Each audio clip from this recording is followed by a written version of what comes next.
Suzuki Swift tipe GX tahun 2013. Nah, saat ini usianya sudah 7 tahun, harga di pasaran masih 120 jutaan. Suzuki Swift ini berbagi platform dengan Suzuki R3. Jadi kita akan banyak menemukan kesamaan dengan R3 di mobil ini. Kita lihat desain depannya. Nah, kalau melihat atasnya itu di blackout pilar A-nya, jadi ada aura Mini Cooper di mobil ini. Depannya kurang lebih sama kayak R3 ya. Lampu depannya masih kristal multi reflektor dengan lampu halogen biasa. Grill depannya ini kalau di atas kayak sisik ikan. Di bawahnya sudah ada fog lamp. Oke, kita lihat mesinnya. Nah, ini mesinnya, lihat layoutnya sama banget sama R3 ya. Ya, mesin R3 ini tenaganya 95 horsepower, torsinya 130 Nm. Ini sistem penggerak roda depan dengan transmisi otomatis. Di sebelah kiri ada modul ABS, kemudian kakinya di sebelah kanan. Oke, mesinnya cukup rapih ya. Kita lihat ke atas, kap mesinnya belum dikasih peredam. Oke, kita tutup. Kita lihat dari samping, desainnya Mini Cooper banget ya. Lihat rodanya, velgnya menggunakan velg racing ring 16 dan sudah cakram di keempat rodanya. Oke, kita masuk di belakang. Nah, ini posisi duduk gua. Duduk di belakang nih, tinggi gua 180 cm, pas-pasan banget. Kekurangan Swift ini adalah duduk belakangnya cukup sempit ya. Oke, kita lihat desain dashboardnya, layoutnya mirip banget dengan R3. Oke, kita keluar. Nah, ini dari belakang sudah ada wiper dan sudah ada defoggernya. Kita di bawah, bumpernya ini sensor parkir tambahan ya. Aslinya belum ada sensor parkirnya.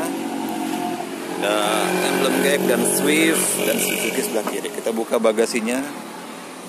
Oh, bagasinya ini tidak terlalu besar, tapi cukuplah buat naro galon 4 masih muat ini. Oke, kita tutup. Kita masuk ke dalam. Kuncinya sudah keyless. Seperti ini kuncinya. Untuk masuk tekan aja tombol di handle pintu ini. Kita buka. Ini door trimnya full black ya, ada silver. Ini udah ada power window, udah auto turun, otomatis turun, dan ini ada buat melipat spionnya. Oke, kita sudah ada di dalam Suzuki Swift. Sorry agak gelap. Ini kita nyalakan mesinnya. Injek rem, tinggal pencet tombol start stop engine buttonnya. Oke, sebelah kiri ada tombol start stop engine button, kemudian saklar lampu ada di sini. Ini buat lampu sen, sekali pencet udah bisa kedip 3 kali. Ini buat nyalakan lampunya. Kemudian di bawah, aduh gelap kelihatan, ini buat nyalakan fog lamp. Oke, kita lanjut di setirnya. Setirnya sudah tilt dan teleskopik, jadi setirnya tuh bisa maju mundur dan naik turun nih ya, naik turun dan maju mundur. Oke, sudah bisa tilt dan teleskopik. Kemudian sudah ada steering switch control. Nah, ini yang membedakan setirnya. Kalau R3 itu belum dilapisi kulit, sementara ini sudah dilapisi kulit setirnya. Oke, kita lanjut ke head unitnya. Sudah ada double DIN, sudah terintegrasi dan bisa USB, CD dan aux-nya belum bisa. Sorry, ini AC-nya sudah digital tapi masih single zone dan sudah ada penghangat. Oke, kita nyalakan AC-nya. Nah, ketika dinyalakan AC ada sedikit getaran, tapi mesinnya ini cukup halus ya. Suzuki R3 mesinnya sangat halus. Kemudian di sebelah kiri ada airbag, ini sudah dual airbag ya. Di setir juga ada airbag. Kita lihat ini untuk tuas transmisinya yang tipe otomatis, ada P, R, N, D dan 2L. Ini belum Triptonic ya. Oke, ini sudah ada tombol untuk overdrive-nya. Langsung aja kita test drive Suzuki Swift tipe GX ini ya.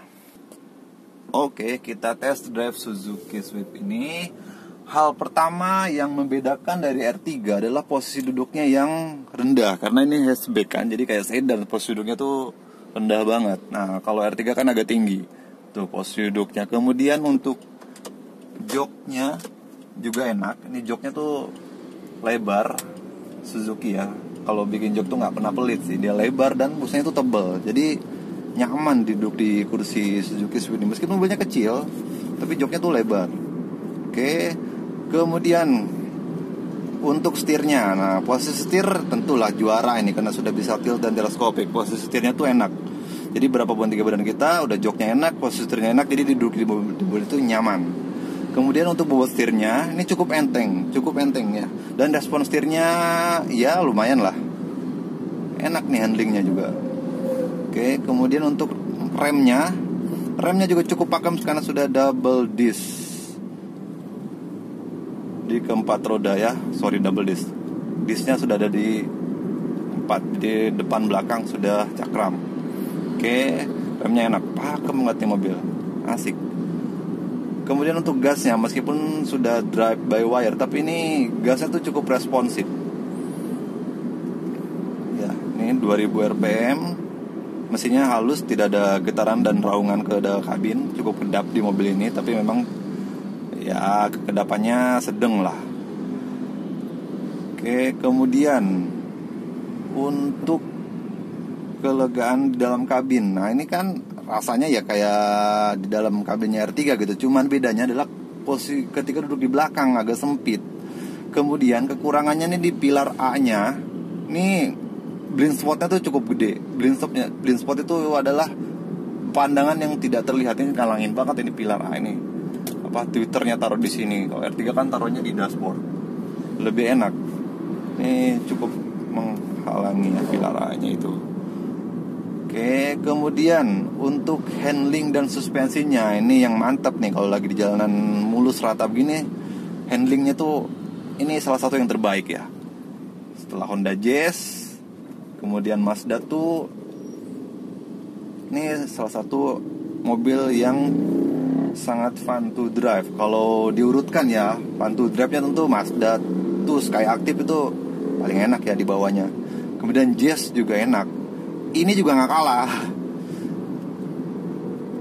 Kalau disandingkan tentu Swift ini lawannya yang paling sepadan ya Honda Jazz tipe RS, tipe tertinggi. Kemudian Yaris tipe S, tipe yang tertinggi juga. Fiturnya kan kurang lebih mirip-mirip.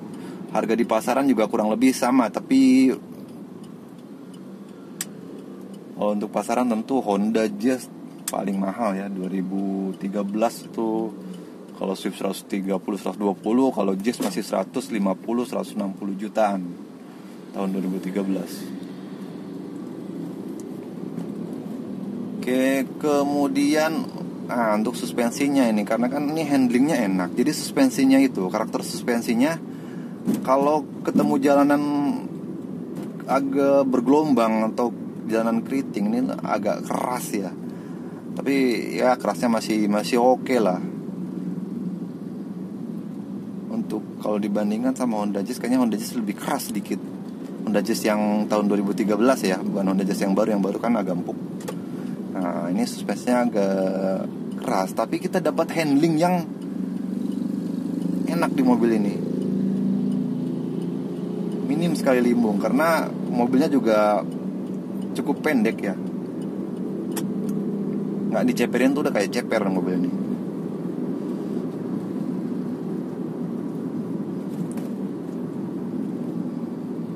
Kekurangannya itu visibilitas dan posisi duduk di belakang dan belum kunci otomatis saat kita sudah jalan. Ini harus kunci manual.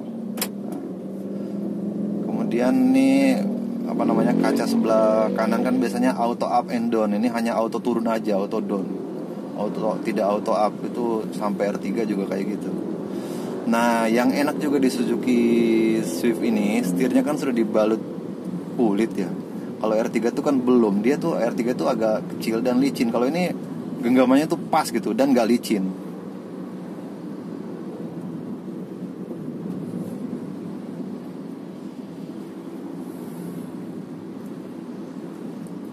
Untuk konsumsi bahan bakar, wah ini mah gak usah ditanya lah, 1370 cc kan, 1400 cc. Mungkin kalau lawan-lawannya tuh bermain di 1500 cc, kalau dia bermain di 1400 cc itu kalau dibandingkan dengan Jazz Yaris, mungkin ini yang paling irit.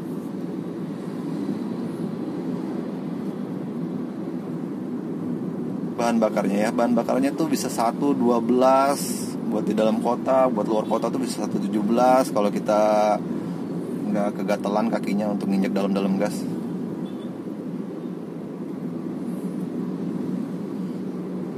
Nah ini kita kerjanya, kita coba injek. Nah kita injek dalam-dalam gasnya, mesin berputar di 3000 rpm. Nah lumayan loh, asik. Kalau R3 tuh kan bodinya berat, jadi agak boyo larinya. Oh ini cukup sigap. Nah handlingnya nih ya, kita belokkan, kita hajar di kecepatan 60. Wah enak pak, nggak ada limbung. Udah tuh. Kita ambil kiri. Minim limbungnya minim banget. Enak nih mobil ya.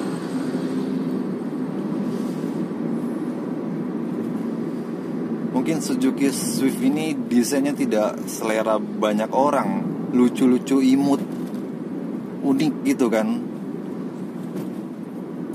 Kalau Honda Jazz Yaris kan ya banyak orang suka. Kalau ini mungkin nggak banyak orang suka desain-desain aneh seperti ini Suzuki ini. Tapi memang kalau untuk urusan desain, biasanya desainer Suzuki itu suka terinspirasi dengan mobil-mobil Eropa ya, kayak R3 Drezza yang moncong mulut depannya tuh mirip Peugeot RCZ. Kemudian R3 yang baru, lampu belakangnya mirip dengan Volvo. Dan Ignis yang mirip-mirip mobil Range Rover atau Mini Cooper juga. Jadi desainer Suzuki ini banyak terinspirasi dari mobil-mobil Eropa. Rasa bagus sih, itu positif. Itu hal baik, bukan hal jelek ya. Yang bagus-bagusnya di mobil Eropa diambil. Dan ini enak memang. Biasanya kan mobil kecil biasanya joknya kecil, ini joknya enak loh, lebar. Posisi gue 180 tuh kaki tuh nggak gantung. Oke, kita coba radius putarnya ya di depan. Kita coba putar balik.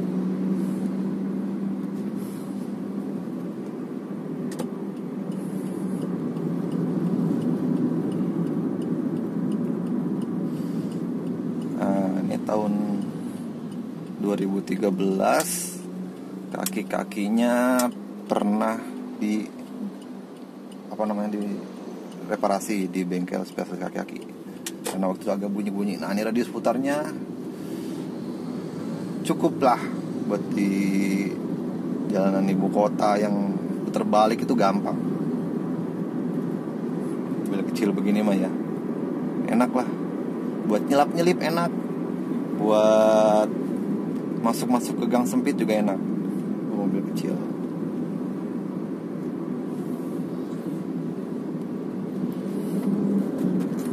Lalu dengan budget atau dana 120 jutaan, pilih mana nih? Mau Jazz, Yaris, Mazda 2 atau Suzuki Swift tipe GX? Kembali ke selera masing-masing, karena itu beda-beda kan desainnya. Kalau untuk fitur kurang lebih ya standar lah ya mobil Jepang fiturnya.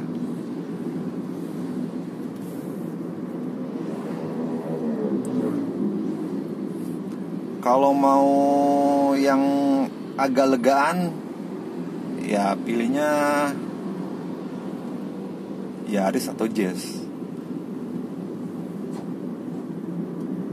Kalau mau yang fun to drive kendarai ya Mazda 2 juaranya ya. Dia paling enak dibawa. Dan ini juga gak kalah sih. Lumayan fun to drive mobilnya.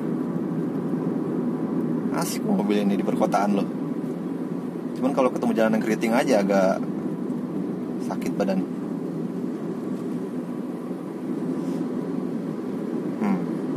Lincah, irit juga. Memang ya mesin 1400-1500 tuh yang menurut gue mesin yang paling pas gitu loh. Buat keluar kota larinya hayu, buat di dalam kota juga nggak boros kan, perawatan juga murah. gampang spare partnya gitu loh. 1.500 tuh yang perawatannya murah dan gampang ya Yaris Suzuki ini. Kalau Jazz Mazda 2 itu perawatannya kan agak sedikit mahal, spare partnya agak sedikit mahal. Kalau ini spare partnya, servisnya pun murah loh. Di Suzuki ini lagi diskon, servis ganti oli cuma 400.000. Kalau di Honda bisa 1 jutaan, di Toyota. Nah, lalu kesimpulannya bagaimana mengenai Suzuki Swift ini? Menurut gua ini adalah mobil yang cukup recommended. Mobilnya nyaman dikendarai, fun to drive, remnya enak, mesinnya enak. Paling kekurangannya itu posisi duduk di belakang sih, posisi penumpang. Kenyamanan penumpang agak kurang di mobil ini karena sempit banget. Bagasi juga nggak terlalu besar kekurangannya. Kemudian pilar A-nya cukup halangin blind spotnya. Nah, ini tanggulan kan enak loh, shocknya tuh. Tapi ya kalau dihajar lumayan berasa. Oke, cukup sekian aja review dan tes singkat Suzuki Swift tipe GX. Terima kasih.